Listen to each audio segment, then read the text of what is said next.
The Messenger by Robert W. Chambers.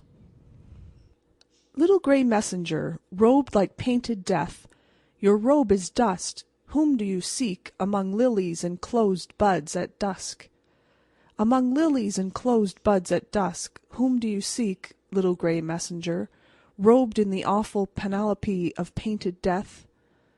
All wise, hast thou seen all there is to see with thy two eyes? Dost thou know all there is to know, and so omniscient, darest thou still to say thy brother lies? 1. The bullet entered here, said Max Fortin, and he placed his middle finger over a smooth hole exactly in the centre of the forehead. I sat down upon a mound of dry seaweed and unslung my fowling piece. The little chemist cautiously felt the edges of the shot hole, first with his middle finger, and then with his thumb. "Let me see the skull again," said I. Max Fortin picked it up from the sod. "It's like all the others," he repeated, wiping his glasses on his handkerchief. "I thought you might care to see one of the skulls, so I brought this one over from the gravel pit. The men from Bannalec are digging yet. They ought to stop." "How many skulls are there altogether?" I inquired. "They found 38 skulls. There are 39 noted in the list. They lie piled up in the gravel pit on the edge of Le Bihan's wheat field. The men are at work yet. Le Bihan is going to stop them."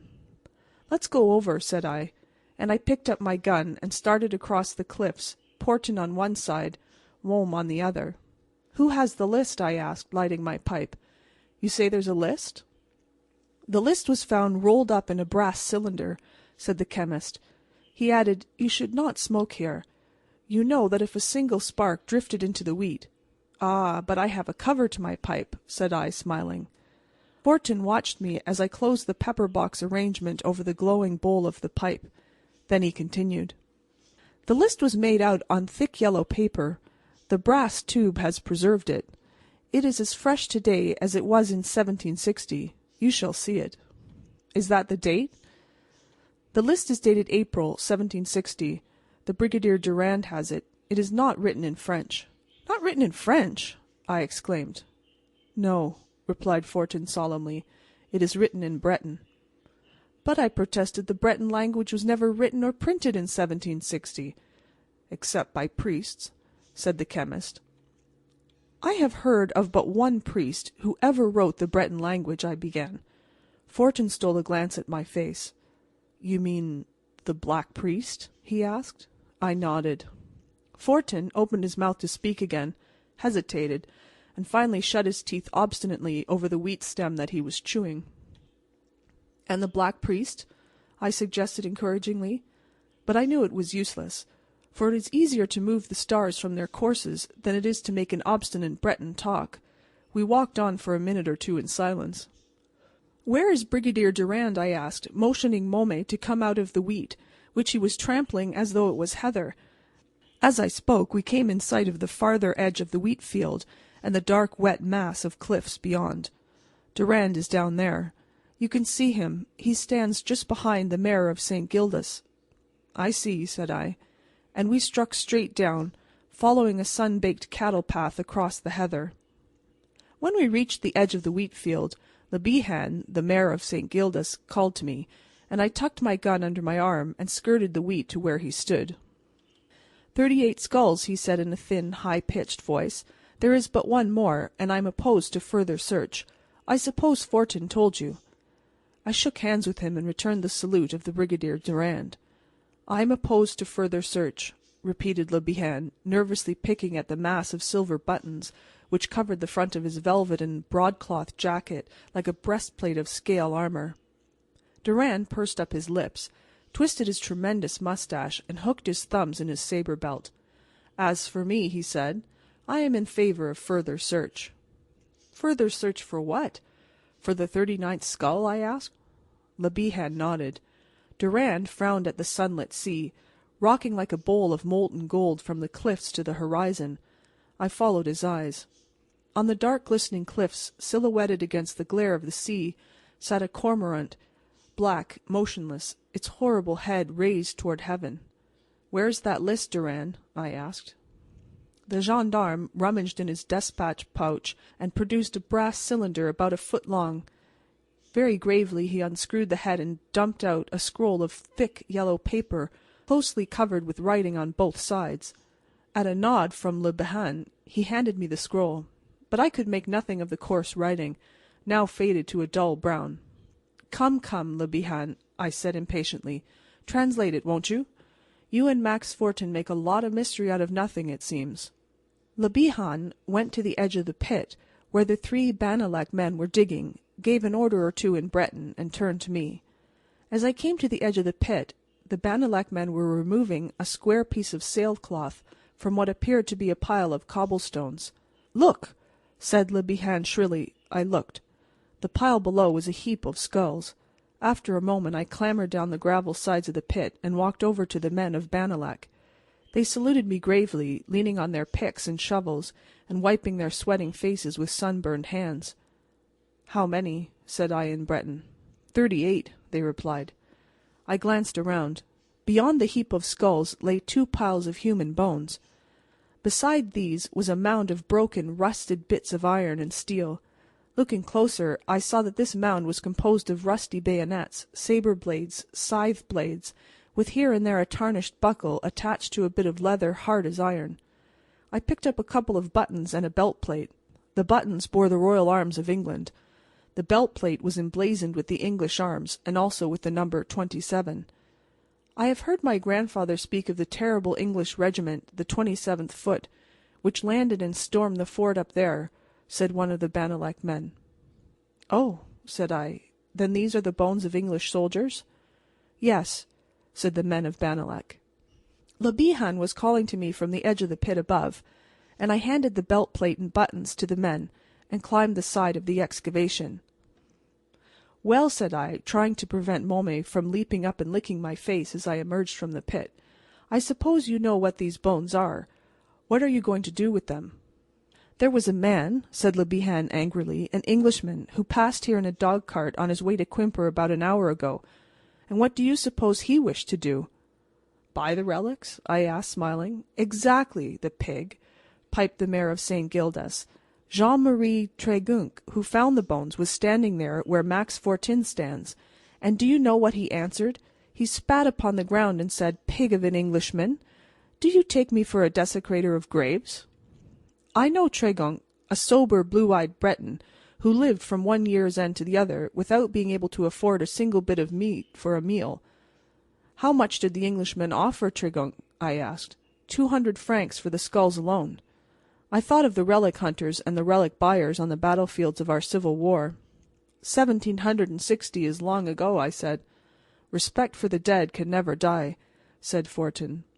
"And the English soldiers came here to kill your fathers and burn your homes," I continued. "They were murderers and thieves, but they are dead," said Tregunc, coming up from the beach below, his long sea-rake balanced on his dripping jersey. "How much do you earn every year, Jean-Marie?" I asked, turning to shake hands with him. 220 francs, monsieur." $45 a year! Pah! You are worth more, Jean. Will you take care of my garden for me? My wife wished me to ask you. I think it would be worth 100 francs a month to you and to me. Come on, Le Bihan. Come along, Fortin and you, Durand. I want somebody to translate that list into French for me." Tregunc stood gazing at me, his blue eyes dilated. "You may begin at once," I said, smiling, "if the salary suits you." "It suits," said Tregunc, fumbling for his pipe in a silly way that annoyed Le Bihan. "Then go and begin your work," cried the mayor impatiently, and Tregunc started across the moors towards St. Gildas, taking off his velvet ribboned cap to me and gripping his sea-rake very hard. "You offer him more than my salary," said the mayor, after a moment's contemplation of his silver buttons. "Pooh!" said I. "What do you do for your salary except play dominoes with Max Fortin at the Gois Inn?" Le Bihan turned red, but Durand rattled his sabre and winked at Max Fortin, and I slipped my arm through the arm of the sulky magistrate, laughing. "There's a shady spot under the cliff," I said. "Come on, Le Bihan, and read me what is in the scroll." In a few moments we reached the shadow of the cliff, and I threw myself upon the turf, chin on hand, to listen. The gendarme Durand also sat down, twisting his moustache into needle-like points. Fortin leaned against the cliff, polishing his glasses and examining us with vague, near-sighted eyes, and Le Bihan, the mayor, planted himself in our midst, rolling up the scroll and tucking it under his arm. First of all, he began in a shrill voice, I am going to light my pipe, and while lighting it I shall tell you what I have heard about the attack on the fort yonder. My father told me, his father told him. He jerked his head in the direction of the ruined fort, a small square stone structure on the sea cliff, now nothing but crumbling walls. Then he slowly produced a tobacco pouch, a bit of flint and tinder, and a long stem pipe, fitted with a microscopical bowl of baked clay. To fill such a pipe requires 10 minutes' close attention. To smoke it to a finish takes but 4 puffs. It is very Breton, this Breton pipe. It is the crystallization of everything Breton. Go on, said I, lighting a cigarette. The fort, said the mayor, was built by Louis XIV, and was dismantled twice by the English. Louis XV restored it in 1730. In 1760 it was carried by assault by the English. They came across the island of Croix, 3 shiploads, and they stormed the fort and sacked St. Julien yonder, and they started to burn St. Gildas. You can see the marks of their bullets on my house yet. But the men of Bannalec and the men of Lorient fell upon them with pike and scythe and blunderbuss, and those who did not run away lie there below in the gravel pit now, 38 of them. And the 39th skull? I asked, finishing my cigarette. The mayor had succeeded in filling his pipe, and now he began to put his tobacco pouch away. The 39th skull, he mumbled, holding the pipe stem between his defective teeth. The 39th skull is no business of mine. I have told the Bannalec men to cease digging. But what is? Whose is the missing skull? I persisted curiously. The mayor was busy trying to strike a spark to his tinder. Presently he set it aglow, applied it to his pipe, took the prescribed 4 puffs, knocked the ashes out of the bowl, and gravely replaced the pipe in his pocket. The missing skull? He asked. Yes, I said impatiently. The mayor slowly unrolled the scroll and began to read, translating from the Breton into French. And this is what he read. On the cliffs of St. Gildas, April 13th, 1760. On this day, by order of the Count of Soisic, General-in-Chief of the Breton forces now lying in Kerselec Forest, the bodies of 38 English soldiers of the 27th, 50th, and 72nd regiments of foot were buried in this spot, together with their arms and equipments. The mayor paused and glanced at me reflectively. Go on, Le Bihan, I said. With them, continued the mayor, turning the scroll and reading on the other side, was buried the body of that vile traitor who betrayed the fort to the English. The manner of his death was as follows. By the order of the most noble Count of Soisic, the traitor was first branded upon the forehead with the brand of an arrowhead. The iron burned through the flesh and was pressed heavily so that the brand should even burn into the bone of the skull. The traitor was then led out and bidden to kneel. He admitted having guided the English from the island of Croix. Although a priest and a Frenchman, he had violated his priestly office to aid him in discovering the password to the fort. This password he extorted during confession from a young Breton girl who was in the habit of rowing across from the island of Groix to visit her husband in the fort. When the fort fell, this young girl, crazed by the death of her husband, sought the Count of Soisic and told how the priest had forced her to confess to him all she knew about the fort. The priest was arrested at St. Gildas as he was about to cross the river to Lorient. When arrested, he cursed the girl, Marie Trevec. What? I exclaimed. Marie Trevec? Marie Trevec, repeated Le Bihan. The priest cursed Marie Trevec and all her family and descendants. He was shot as he knelt, having a mask of leather over his face, because the Bretons who composed the squad of execution refused to fire at a priest unless his face was concealed.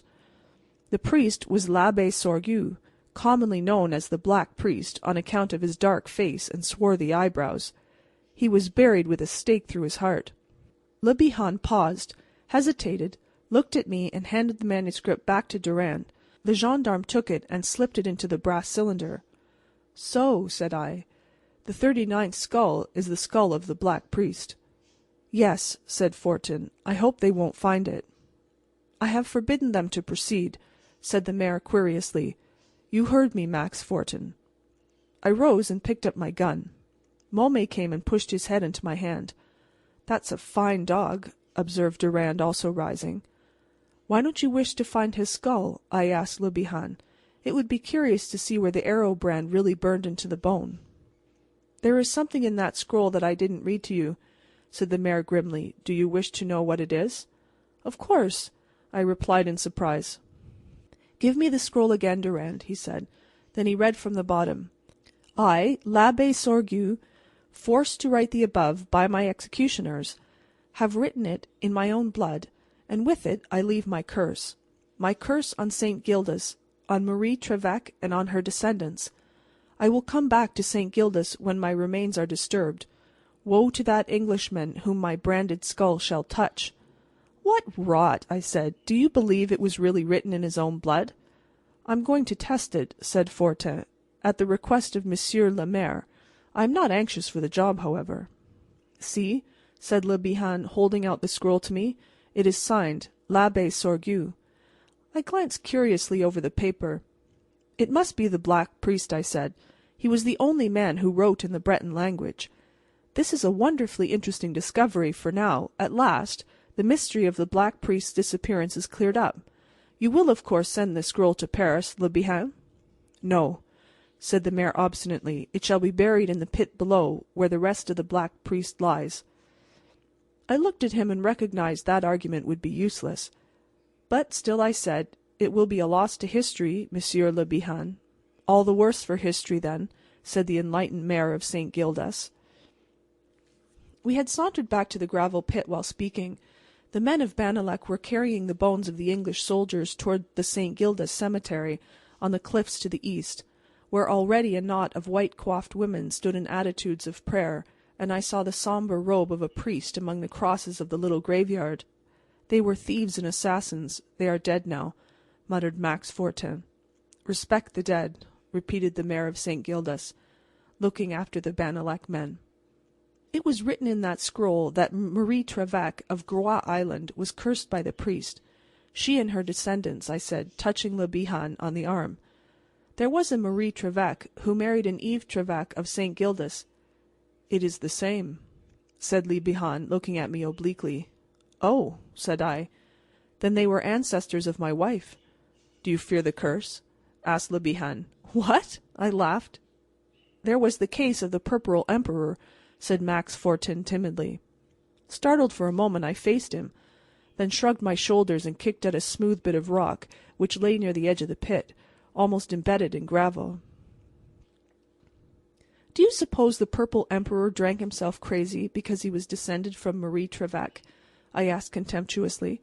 Of course not, said Max Fortin hastily. Of course not, piped the mayor. I only— Hello! What's that you're kicking at? What? Said I, glancing down, at the same time involuntarily giving another kick. The smooth bit of rock dislodged itself and rolled out of the loosened gravel at my feet. The 39th skull, I exclaimed. By jingo, it's the noddle of the Black Priest. See, there's the arrowhead branded on the front. The mayor stepped back. Max Fortin also retreated. There was a pause, during which I looked at them, and they looked anywhere but at me. I don't like it, said the mayor at last, in a husky, high voice. I don't like it. The scroll says he will come back to St. Gildas when his remains are disturbed. I don't like it, Monsieur Darrell. Posh, said I. The poor wicked devil is where he can't get out. For heaven's sake, Le Bihan, what is the stuff you are talking in the year of grace 1896? The mayor gave me a look. He says Englishman. You are an Englishman, Monsieur Darrell, he announced. You know better. I'm an American. It's all the same, said the mayor of St. Gildas obstinately. No, it isn't, I answered, much exasperated, and deliberately pushed the skull till it rolled into the bottom of the gravel pit below. Cover it up, said I. Bury the scroll with it too, if you insist, but I think you ought to send it to Paris. Don't look so gloomy, Fortin, unless you believe in werewolves and ghosts. Hey, what the devil's the matter with you anyway? What are you staring at, Le Bihan? Come, come, muttered the mayor in a low, tremulous voice. It's time we got out of this. Did you see? Did you see, Fortin? I saw, whispered Max Fortin, pallid with fright. The two men were almost running across the sunny pasture now, and I hastened after them, demanding to know what was the matter. Matter? chattered the mayor, gasping with exasperation and terror. The skull is rolling uphill again, and he burst into a terrified gallop. Max Fortin followed close behind. I watched them stampeding across the pasture, then turned toward the gravel pit, mystified, incredulous. The skull was lying on the edge of the pit, exactly where it had been before I pushed it over the edge. For a second I stared at it. A singular chilly feeling crept up my spinal column, and I turned and walked away, sweat starting from the root of every hair on my head. Before I had gone 20 paces, the absurdity of the whole thing struck me. I halted, hot with shame and annoyance, and retraced my steps. There lay the skull. I rolled a stone down instead of the skull, I muttered to myself. Then, with the butt of my gun, I pushed the skull over the edge of the pit, and watched it roll to the bottom. And as it struck the bottom of the pit, Môme, my dog, suddenly whipped his tail between his legs, whimpered, and made off across the moor. Môme! I shouted, angry and astonished, but the dog only fled the faster, and I ceased calling from sheer surprise. What the mischief is the matter with that dog, I thought. He had never before played me such a trick. Mechanically I glanced into the pit, but I could not see the skull. I looked down. The skull lay at my feet again, touching them. Good heavens! I stammered, and struck at it blindly with my gun-stock. The ghastly thing flew into the air, whirling over and over, and rolled again down the sides of the pit to the bottom. Breathlessly I stared at it, then, confused and scarcely comprehending, I stepped back from the pit, still facing it. 1, 10, 20 paces, my eyes almost starting from my head, as though I expected to see the thing roll up from the bottom of the pit under my very gaze. At last I turned my back to the pit, and strode out across the gorse-covered moorland toward my home. As I reached the road that winds from St. Gildas to St. Julien, I gave one hasty glance at the pit over my shoulder. The sun shone hot on the sod about the excavation. There was something white and bare and round on the turf at the edge of the pit. It might have been a stone. There were plenty of them lying about. 2. When I entered my garden, I saw Môme sprawling on the stone doorstep. He eyed me sideways and flopped his tail. Are you not mortified, you idiot dog?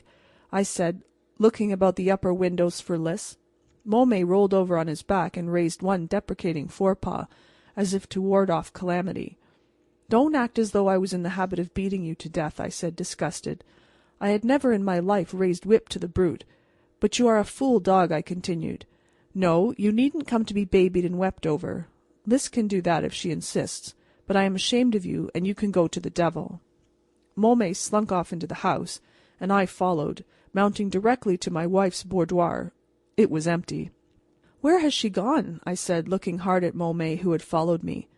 Oh, I see you don't know. Don't pretend you do. Come off that lounge. Do you think Lys wants tan-colored hairs all over her lounge? I rang the bell for Catherine and Fine, but they did not know where Madame had gone. So I went into my room, bathed, exchanged my somewhat grimy shooting clothes for a suit of warm, soft knickerbockers, and after lingering some extra moments over my toilet, for I was particular now that I had married Lys, I went down to the garden and took a chair out from under the fig trees. Where can she be? I wondered. Môme came sneaking out to be comforted, and I forgave him for Lys's sake, whereupon he frisked. You bounding cur, said I. Now what on earth started you off across the moor? If you do it again, I'll push you along with a charge of dust-shot. As yet, I had scarcely dared think about the ghastly hallucination of which I had been a victim, but now I faced it squarely, flushing a little with mortification of the thought of my hasty retreat from the gravel pit. To think, I said aloud, that those old woman's tales of Max Fortin and La Bihan should have actually made me see what didn't exist at all. I lost my nerve like a schoolboy in a dark bedroom, for I knew now that I had mistaken a round stone for a skull each time, and had pushed a couple of big pebbles into the pit instead of the skull itself. By jingo, said I, I'm nervous. My liver must be in a devil of a condition, if I see such things when I'm awake. Lys will know what to give me." I felt mortified and irritated and sulky, and thought disgustedly of Le Bihan and Max Fortin. But after a while I ceased speculating, dismissed the mayor, the chemist, and the skull from my mind, and smoked pensively, watching the sun low dipping in the western ocean. As the twilight fell for a moment over ocean and moorland, a wistful, restless happiness filled my heart, the happiness that all men know, all men who have loved. Slowly the purple mist crept out over the sea, the cliffs darkened, the forest was shrouded. Suddenly the sky above burned with the afterglow, and the world was alight again.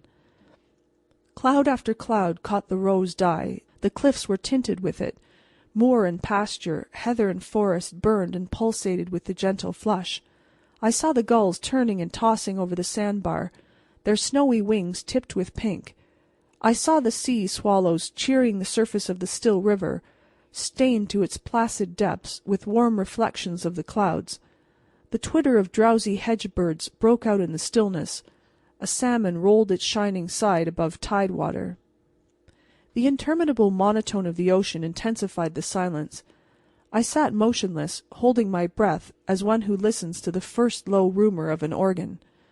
All at once the pure whistle of a nightingale cut the silence, and the first moonbeam silvered the wastes of mist-hung waters. I raised my head. Lys stood before me in the garden. When we had kissed each other, we linked arms and moved up and down the gravel walks, watching the moonbeams sparkle on the sandbar as the tide ebbed and ebbed. The broad beds of white pinks about us were a-tremble with hovering white moths. The October roses hung all abloom, perfuming the salt wind. "Sweetheart," I said, "where is Yvonne? Has she promised to spend Christmas with us?" "Yes, Dick. She drove me down from Plougat this afternoon. She sent her love to you. I'm not jealous. What did you shoot?" "A hare and 4 partridges. They are in the gun-room.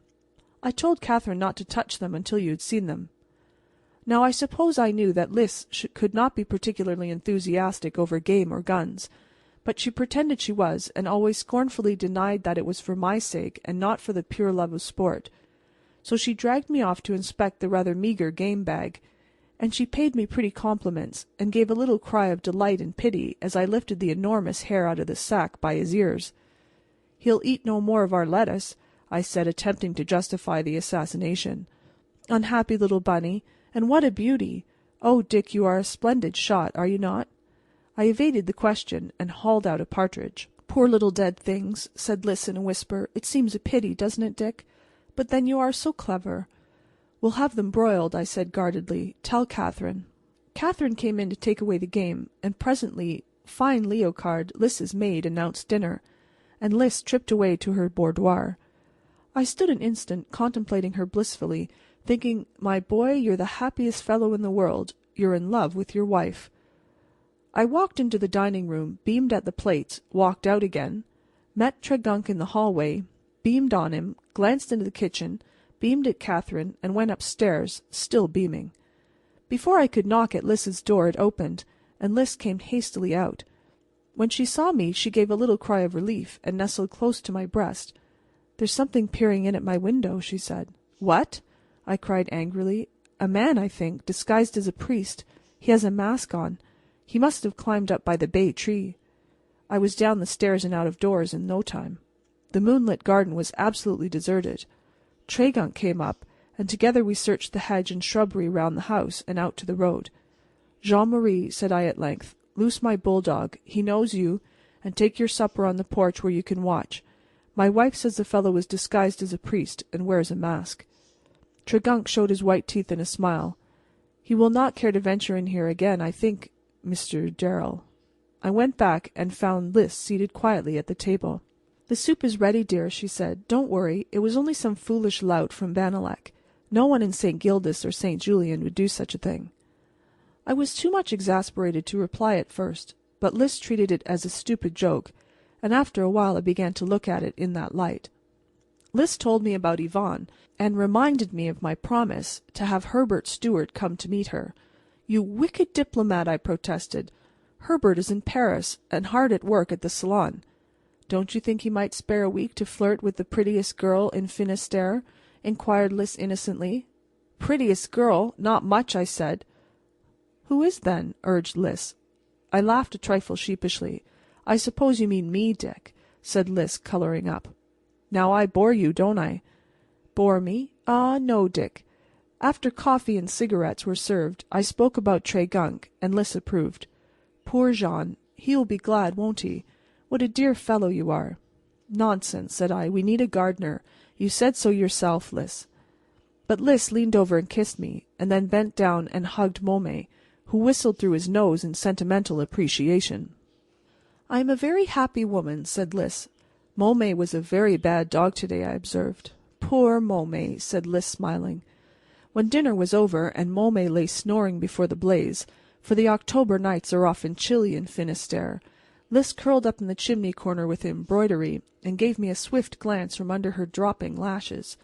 You look like a schoolgirl, Lys, I said teasingly. I don't believe you are 16 yet. She pushed back her heavy burnished hair thoughtfully. Her wrist was as white as surf foam.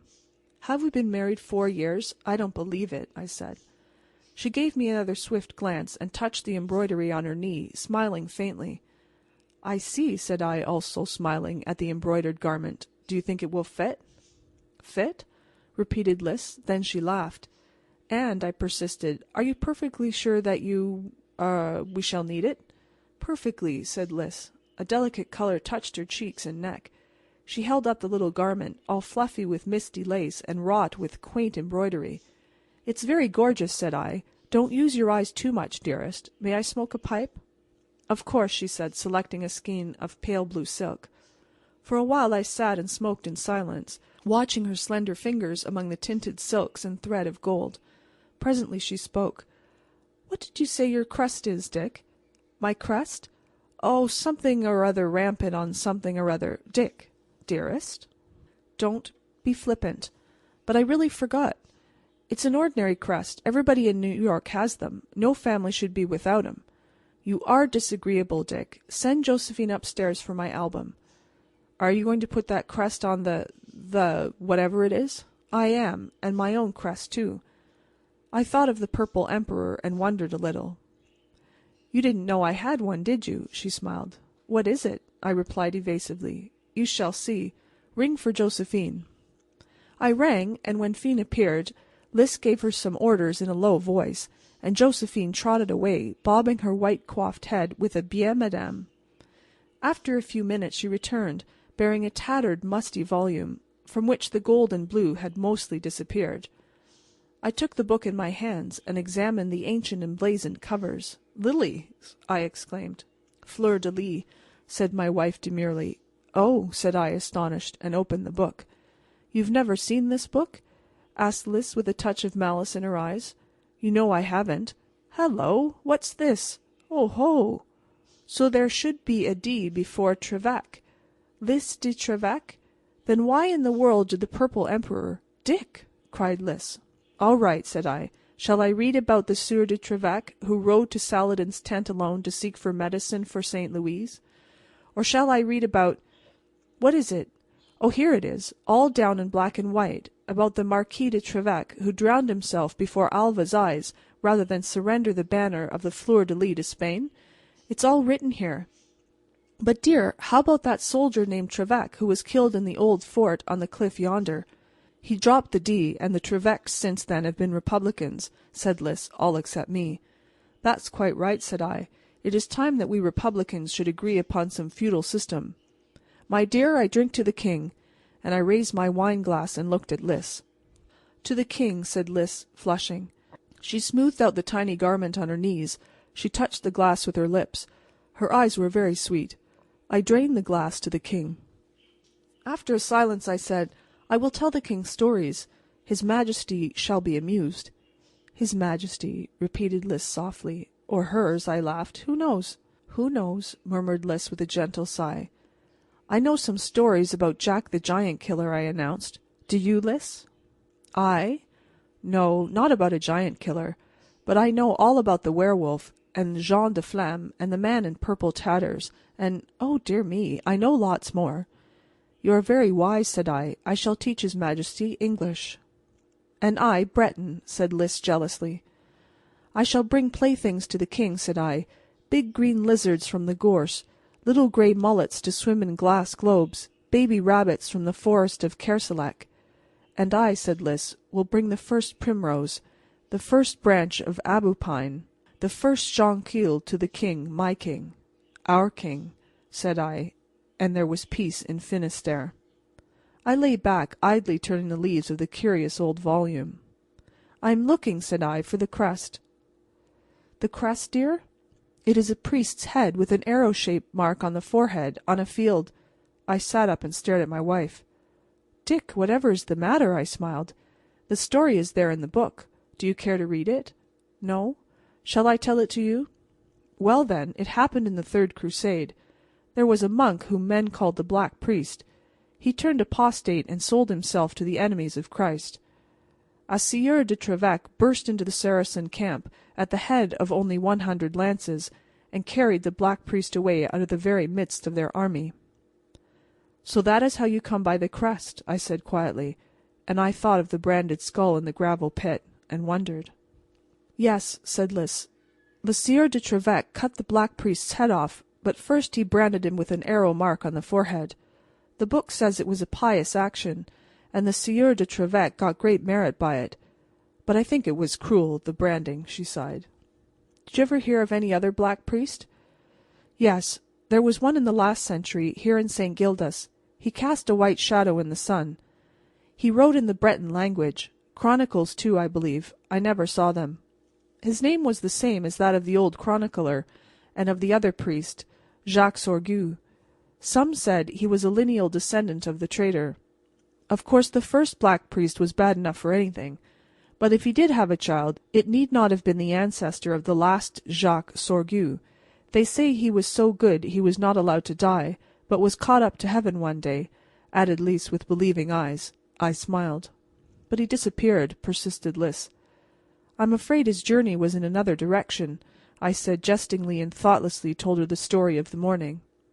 I had utterly forgotten the masked man at her window, but before I finished I remembered him fast enough, and realized what I had done as I saw her face whiten. Lys, I urged tenderly, that was some clumsy clown's trick. You said so yourself. You are not superstitious, my dear. Her eyes were on mine. She slowly drew the little gold cross from her bosom and kissed it, but her lips trembled as they pressed the symbol of faith. 3. About 9 o'clock the next morning I walked into the Groix Inn and sat down at the long discoloured oaken table, nodding good day to Marianne Bruyère, who in turn bobbed her white coif at me. My clever Bannalec maid, said I, what is good for a stirrup cup at the Groix Inn? Schist? She inquired in Breton. With a dash of red wine, then, I replied. She brought the delicious Quimperle cider, and I poured a little Bordeaux into it. Marianne watched me with laughing black eyes. What makes your cheeks so red, Marianne? I asked. Has Jean-Marie been here? We are to be married, Monsieur Darrel, she laughed. Ah, since when has Jean-Marie Tregunc lost his head? His head? Oh, Monsieur Darrel, his heart, you mean? So I do, said I. Jean-Marie is a practical fellow. It is all due to your kindness, began the girl, but I raised my hand and held up the glass. It is due to himself, to your happiness, Marianne, and I took a hearty draught of the schist. Now, said I, tell me where I can find Le Bihan and Max Fortin. Monsieur Le Bihan and Monsieur Fortin are above in the broad room. I believe they are examining the Red Admiral's effects. To send them to Paris? Oh, I know. May I go up, Marianne? And God go with you, smiled the girl. When I knocked at the door of the broad room above, little Max Fortin opened it. Dust covered his spectacles and his nose. His hat, with the tiny velvet ribbons fluttering, was all awry. Come in, Monsieur Darrel, he said. The mayor and I are packing up the effects of the Purple Emperor and of the poor Red Admiral. The collections? I asked, entering the room. You must be very careful in packing those butterfly cases. The slightest jar may break wings and antennas, you know. Le Bihan shook hands with me and pointed to the great pile of boxes. They're all cork-lined, he said, but Fortin and I are putting felt around each box. The Entomological Society of Paris pays the freight. The combined collection of the Red Admiral and the Purple Emperor made a magnificent display.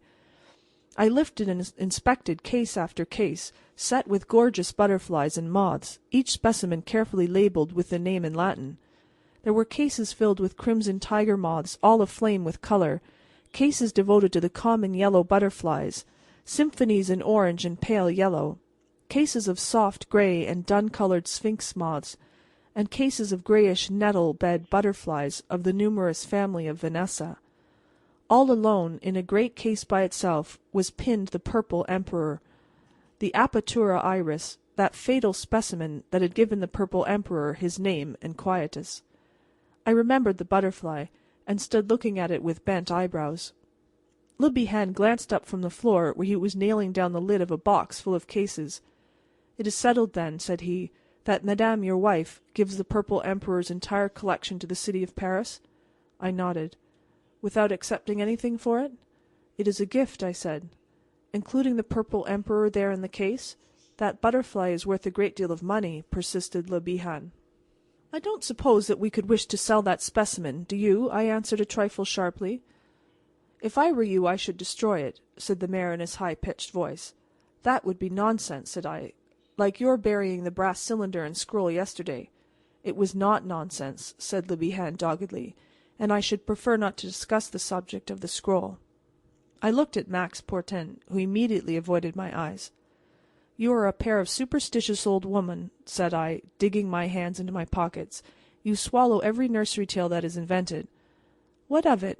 said Le Bihan sulkily. "There's more truth than lies in most of 'em." "Oh," I sneered, "does the mayor of St. Gildas and St. Julien believe in the loup-garou?" "No, not in the loup-garou." "In what, then? Jean Laflamme?" "That," said Bihan with a conviction, "is history." "The devil it is!" said I. "And perhaps, Monsieur the Mayor, your faith in giants is unimpaired?" "There were giants, everybody knows it," growled Max Fortin. "And you a chemist," I observed scornfully. "Listen, Monsieur Darrell," squeaked Le Bihan. "You know yourself that the purple emperor was a scientific man. Now suppose I should tell you that he always refused to include in his collection a death's messenger?" "A what?" I exclaimed. "You know what I mean. That moth that flies by night. Some call it the death's head, but in St. Gildas we call it death's messenger." "Oh," said I, "you mean that big sphinx moth that is commonly known as the death's head's moth. Why the mischief should the people here call it death's messenger? For hundreds of years it has been known as death's messenger in St. Gildas," said Max Fortin. "Even Froissart speaks of it in his commentaries on Jacques Sorgue's Chronicles. The book is in your library." "Sorgue? And who was Jacques Sorgue? I never read his book." "Jacques Sorgue was the son of some unfrocked priest. I forget. It was during the Crusades." "Good heavens!" I burst out. "I've been hearing of nothing but crusades and priests and death and sorcery ever since I kicked that skull into the gravel pit, and I'm tired of it, I tell you frankly. One would think we lived in the Dark Ages. Do you know what year of our Lord it is, Le Bihan?" 1896, replied the mayor. "And yet you two hulking men are afraid of a death's head moth." "I don't care to have one fly into the window," said Max Fortin. "It means evil to the house and the people in it." "God alone knows why he marked one of his creatures with a yellow death's head on the back," observed Le Bihan piously, "but I take it that he meant it as a warning, and I propose to profit by it," he added triumphantly. "See here, Le Bihan," I said. "By a stretch of imagination one can make out a skull on the thorax of a certain big sphinx moth. What of it?" "It is a bad thing to touch," said the mayor, wagging his head. "It squeaks when handled," added Max Fortin. "Some creatures squeak all the time," I observed, looking hard at Le Bihan. "Pigs?" added the mayor. "Yes, and asses," I replied. "Listen, Le Bihan, do you mean to tell me that you saw the skull roll uphill yesterday?" The mayor shut his mouth tightly and picked up his hammer. "Don't be obstinate," I said. "I asked you a question." "I refuse to answer," snapped Le Bihan. "Fortin saw what I saw. Let him talk about it." I looked searchingly at the little chemist. "I don't say that I saw it actually roll up out of the pit, all by itself," said Fortin with a shiver. But then how did it come up out of the pit, if it didn't roll up all by itself?" "It didn't come up at all. That was a yellow cobblestone that you mistook for the skull again," I replied. "You were nervous, Max." A very curious cobblestone, Monsieur Darrell," said Fortin. "I also was a victim to the same hallucination," I continued, "and I regret to say that I took the trouble to roll 2 innocent cobblestones into the gravel pit, imagining each time that it was the skull I was rolling." It was, observed Le Bihan with a morose shrug. It just shows, said I, ignoring the mayor's remark, how easy it is to fix up a train of coincidences so that the results seem to savour of the supernatural. Now last night my wife imagined that she saw a priest in a mask peer in at her window. Fortin and Le Bihan scrambled hastily from their knees, dropping hammer and nails. What? What's that? Demanded the mayor. I repeated what I had said. Max Fortin turned livid. My God, muttered Le Bihan, the Black Priest is in St. Gildas. Don't you know the old prophecy? Stammered Fortin. Froissart quotes it from Jacques Sorgue. When the Black Priest rises from the dead, St. Gildas folk shall shriek in bed. When the Black Priest rises from his grave, may the good God St. Gildas save. Aristide Le Bihan, I said angrily, and you, Max Fortin. I've got enough of this nonsense. Some foolish lout from Bannalec has been in St. Gildas playing tricks to frighten old fools like you. If you have nothing better to talk about than nursery legends, I'll wait until you come to your senses. Good morning. And I walked out, more disturbed than I cared to acknowledge to myself. The day had become misty and overcast. Heavy, wet clouds hung in the east. I heard the surf thundering against the cliffs, and the grey gulls squealed as they tossed and turned high in the sky. The tide was creeping across the river sands, higher, higher, and I saw the seaweed floating on the beach, and the lancons springing from the foam, silvery thread-like flashes in the gloom. Curlew were flying up the river in twos and threes. The timid sea-swallows skimmed across the moors toward some quiet, lonely pool, safe from the coming tempest. In every hedge-field birds were gathering, huddling together, twittering restlessly. When I reached the cliffs I sat down, resting my chin on my clenched hands.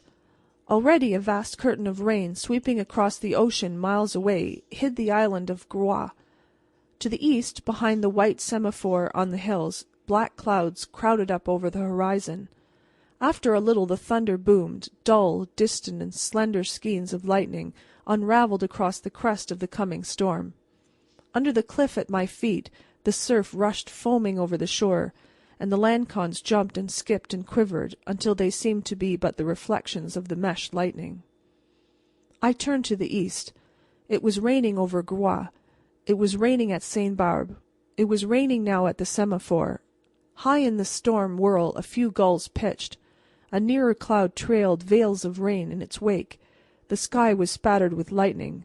The thunder boomed. As I rose to go, a cold raindrop fell upon the back of my hand, and yet another on my face. I gave a last glance at the sea, where the waves were bursting into strange white shapes that seemed to fling out menacing arms toward me. Then something moved on the cliff, something black as the black rock it clutched, a filthy cormorant craning its hideous head at the sky.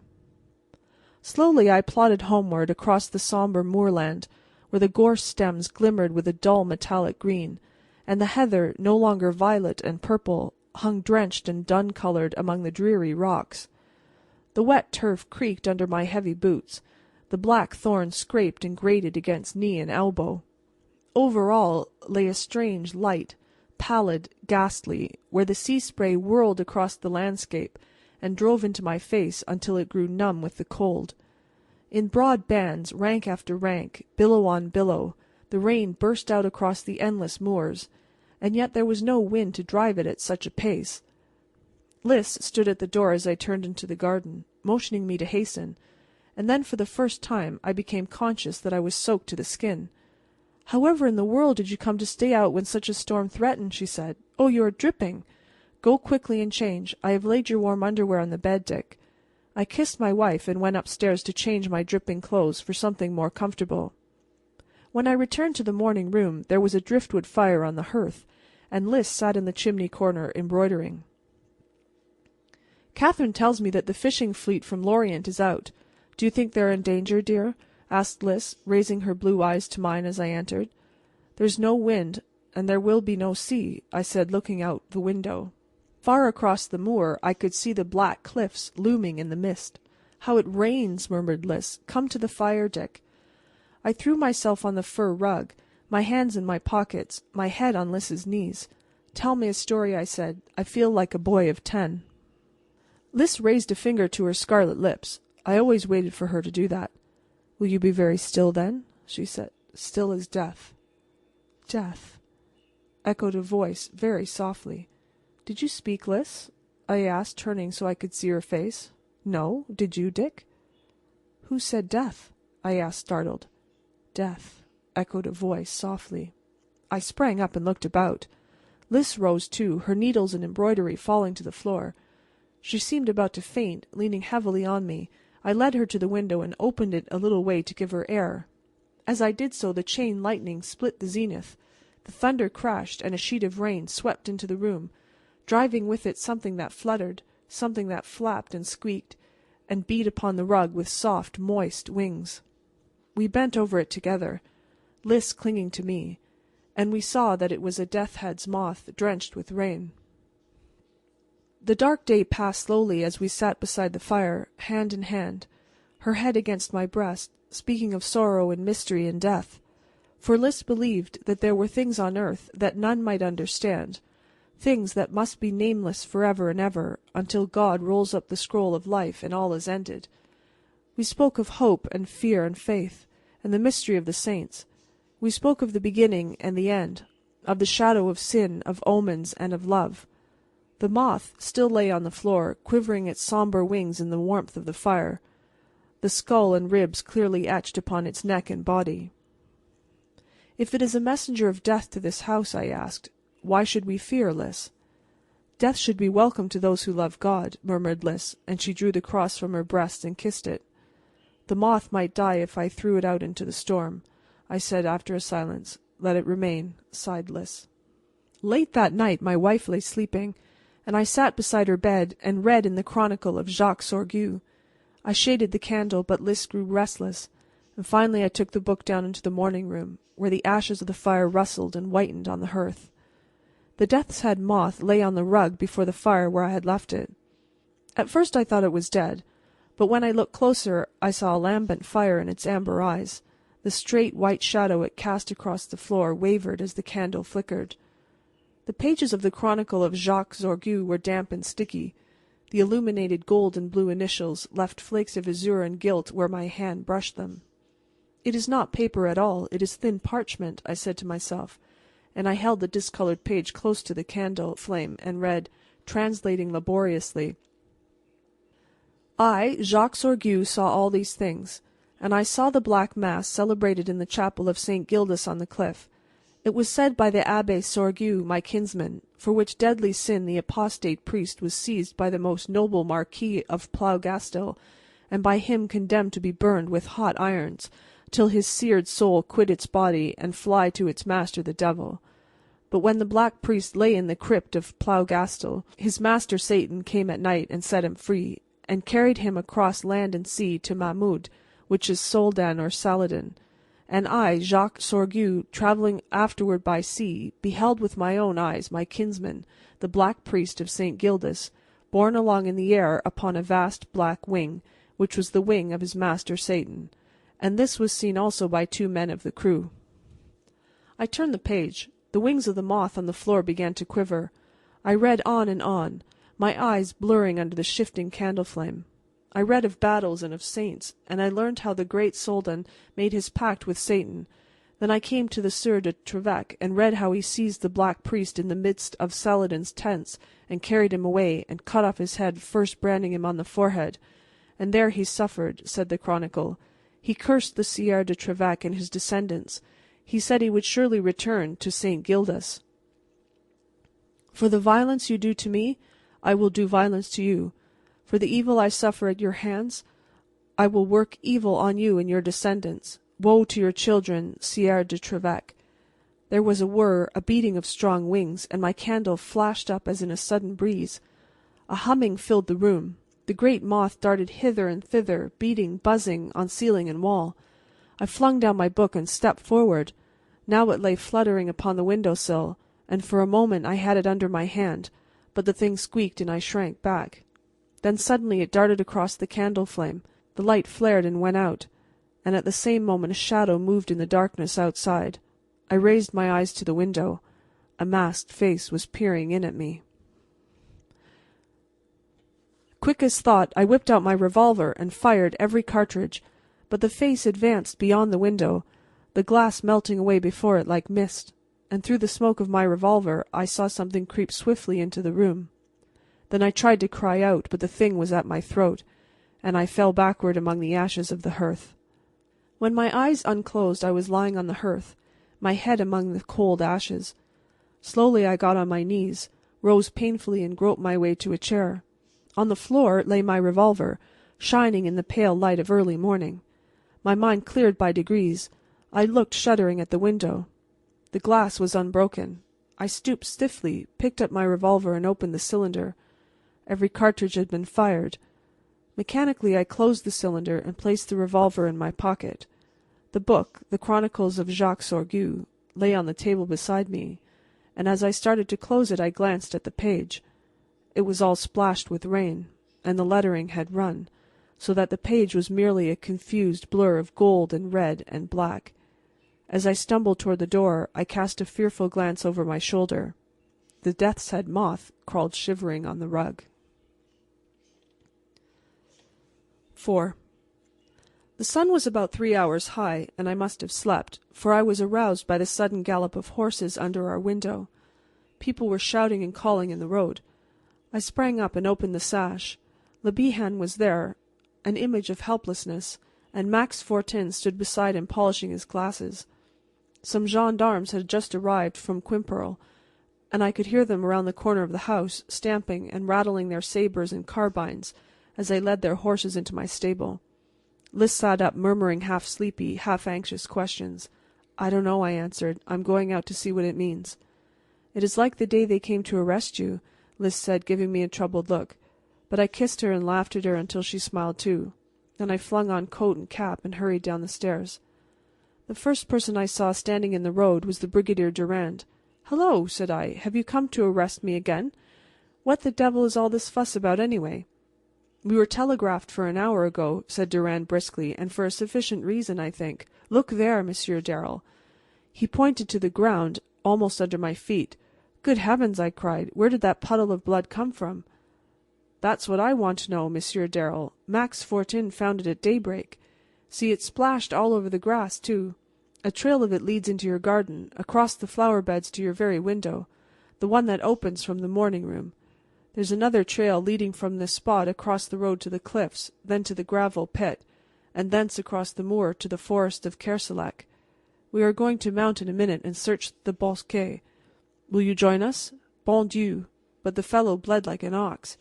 Max Fortin says it's human blood, or I should not have believed it." The little chemist of Quimperle came up at that moment, rubbing his glasses with a colored handkerchief. "Yes, it is human blood," he said. "But one thing puzzles me. The corpuscles are yellow. I never saw any human blood before with yellow corpuscles. But your English Dr. Thompson asserts that he has." "Well, it's human blood anyway, isn't it?" insisted Durand impatiently. "Yes," admitted Max Fortin. "Then it's my business to trail it," said the big gendarme, and he called his men and gave the order to mount. "Did you hear anything last night?" asked Durand of me. "I heard the rain. I wonder the rain did not wash away these traces. They must have come after the rain ceased. See this thick splash, how it lies over and weighs down the wet grass blades. Pah!" It was a heavy, evil-looking clot, and I stepped back from it, my throat closing in disgust. "My theory," said the brigadier, "is this. Some of those Biribi fishermen, probably the Icelanders, got an extra glass of cognac into their hides and quarreled on the road. Some of them were slashed and staggered to your house. But there is only one trail. And yet, how could all that blood come from only one person? Well, the wounded man, let us say, staggered first to your house and then back here, and he wandered off drunk and dying, God knows where. That's my theory." "A very good one," said I calmly. "And are you going to trail him?" "Yes." "When?" "At once. Will you come?" "Not now. I'll gallop over by and by. Are you going to the edge of the Kerselec forest?" "Yes. You will hear us calling. Are you coming, Max Fortin? And you, Le Bihan? Good. Take the dog-cart." The big gendarme tramped around the corner to the stable, and presently returned mounted on a strong grey horse. His sabre shone on his saddle. His pale yellow and white facings were spotless. The little crowd of white-coiffed women with their children fell back as Durand touched spurs and clattered away, followed by his 2 troopers. Soon after Le Bihan and Max Fortin also departed in the mayor's dingy dog-cart. "Are you coming?" piped Le Bihan shrilly. "In a quarter of an hour," I replied, and went back to the house. When I opened the door of the morning-room the death's-head moth was beating its strong wings against the window. For a second I hesitated, then walked over and opened the sash. The creature fluttered out, whirled over the flower-beds a moment, then darted across the moorland toward the sea. I called the servants together and questioned them. Josephine, Catherine, Jean-Marie Tregunc. Not one of them had heard the slightest disturbance during the night. Then I told Jean-Marie to saddle my horse, and while I was speaking Lys came down. "Dearest," I began, going to her.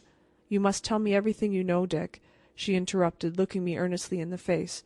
"But there is nothing to tell, only a drunken brawl and someone wounded." "And you are going to ride?" "Where, Dick?" "Well, over to the edge of Kerselec forest. Durand and the mayor and Max Fortin have gone on, following a trail." "What trail?" "Some blood." "Where did they find it?" "Out in the road there." Lys crossed herself. "Does it come near our house?" "Yes." "How near?" "It comes up to the morning-room window," said I, giving in. Her hand on my arm grew heavy. "I dreamt last night—" "So did I, but I thought of the empty cartridges in my revolver and stopped." "I dreamt that you were in great danger, and I could not move hand or foot to save you. But you had your revolver, and I called out to you to fire." "I did fire!" I cried excitedly. You fired?" I took her in my arms. "My darling," I said, "something strange has happened, something that I cannot understand as yet, but of course there is an explanation. Last night I thought I fired at the Black Priest." "Ah!" gasped Lys. "Is that what you dreamed?" Yes, that was it. I begged you to fire, and I did." Her heart was beating against my breast. I held her close in silence. "Dick," she said at length, "perhaps you killed the thing." "If it was human I did not miss," I answered grimly. "And it was human," I went on, pulling myself together, ashamed of having so nearly gone to pieces. "Of course it was human. The whole affair is plain enough. Not a drunken brawl, as Durand thinks. It was a drunken lout's practical joke, for which he has suffered. I suppose I must have filled him pretty full of bullets, and he's crawled away to die in Kerselec forest. It's a terrible affair.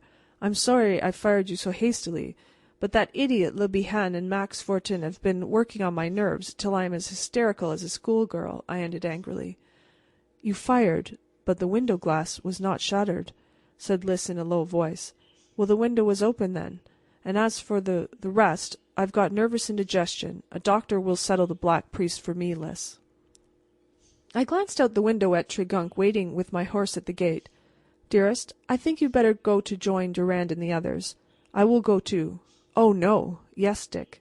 "Don't, Lys. I shall suffer every moment you are away. The ride is too fatiguing, and we can't tell what unpleasant sights you may come upon. Lys, you don't really think there is anything supernatural in this affair?" "Dick," she answered gently, "I am a Bretonne. With both arms around my neck, my wife said, 'Death is the gift of God. I do not fear it when we are together.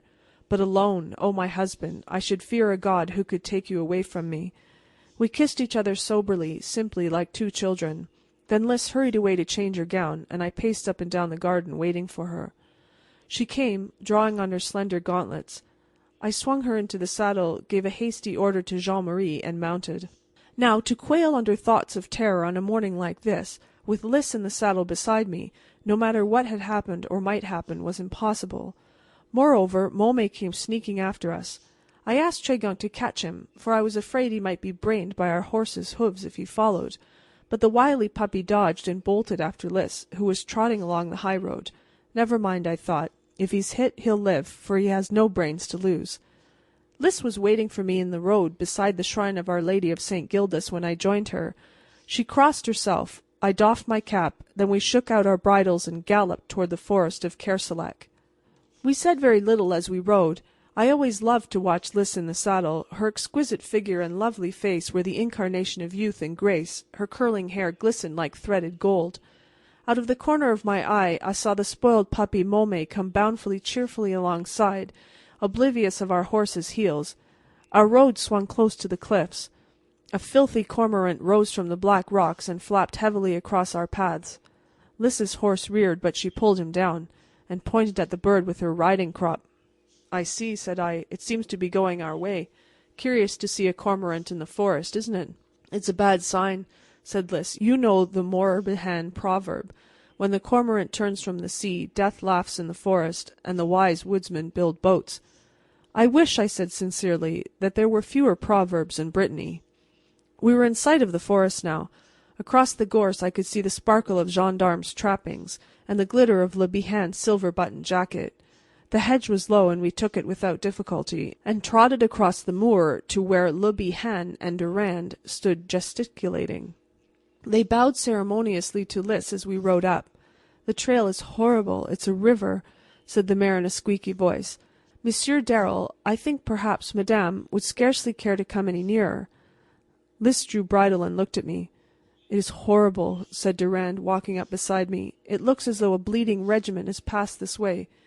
The trail winds and winds around here in the thickets. We lose it at times, but we always find it again.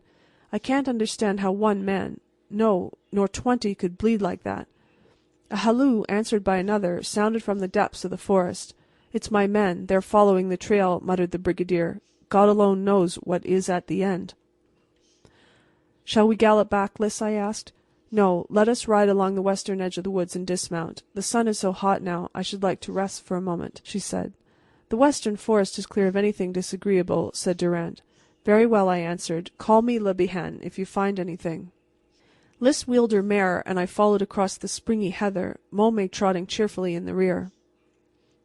We entered the sunny woods about a quarter of a kilometre from where we left Durand.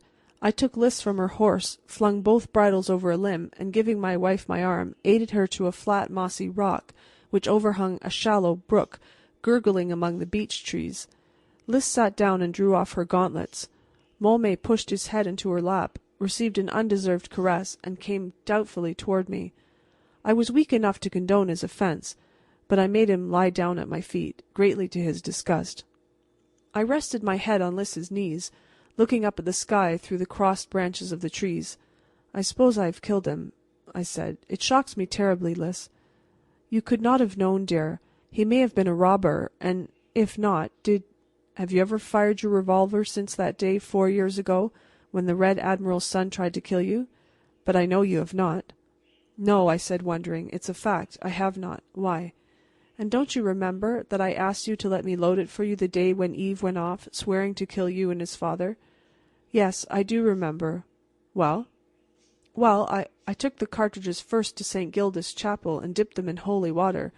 You must not laugh, Dick, said Lys gently, laying her cool hands on my lips.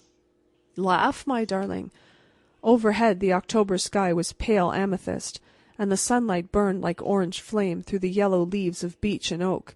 Gnats and midges danced and wavered overhead. A spider dropped from a twig halfway to the ground and hung suspended on the end of his gossamer thread. Are you sleepy, dear? asked Lys, bending over me. I am, a little. I scarcely slept 2 hours last night, I answered.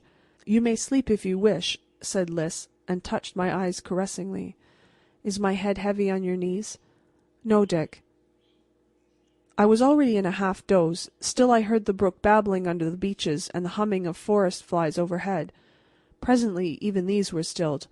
The next thing I knew I was sitting bolt upright, my ears ringing with a scream, and I saw Lys cowering beside me, covering her white face with both hands.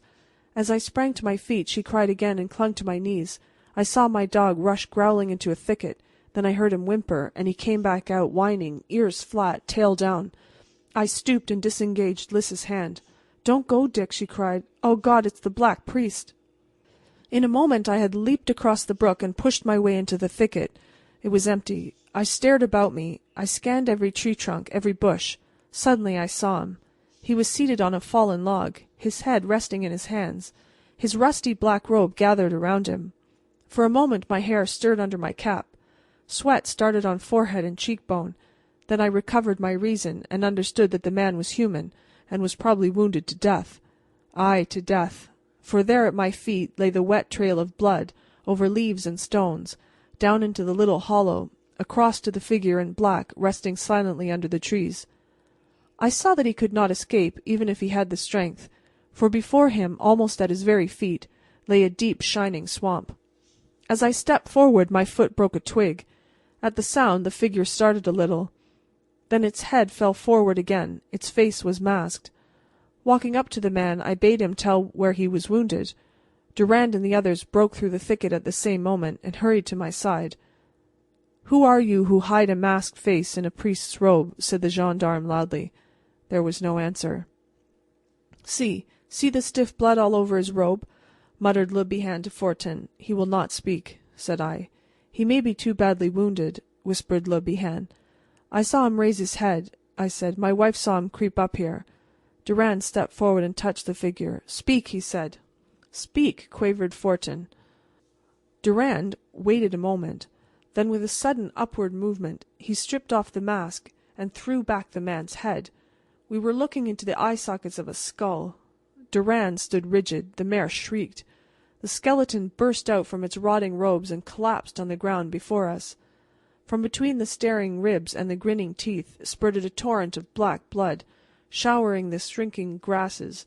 Then the thing shuddered and fell over into the black ooze of the bog. Little bubbles of iridescent air appeared from the mud.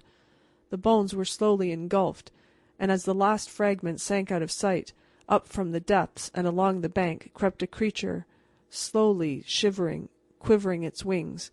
It was a death's head moth. I wish I had time to tell you how Lys outgrew superstitions, for she never knew the truth about the affair, and she never will know, since she has promised not to read this book. I wish I might tell you about the king and his coronation, and how the coronation robe fitted.